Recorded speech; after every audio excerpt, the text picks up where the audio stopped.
everyone, so today we are going to do a tutorial on set C, which is for dry skin set. Okay, so we have 4 items here, which is the first one is vitamin C foam cleanser, and then we have the expert toning solution, and then we have an oxygen serum. Also we have brightening moisturizing cream. So the first step is we're going to start with vitamin C foam cleanser. So just take it off. Okay, for dry skin, you only need to have 2 pumps here.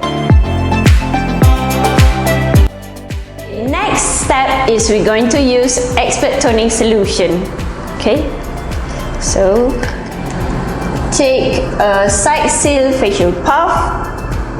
Okay, put it and then put it over your face. Don't forget all the areas including under the eyes and also the nose and also your neck.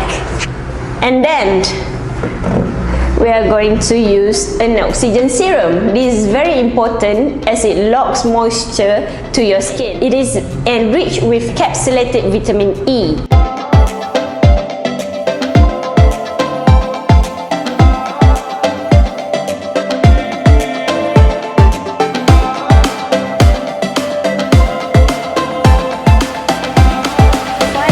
Part is brightening moisturizing cream. It's very important for this one as it hydrates your skin.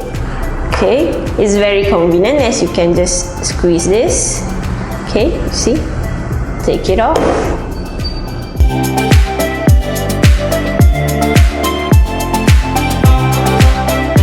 So this is all for set C, dry skin set.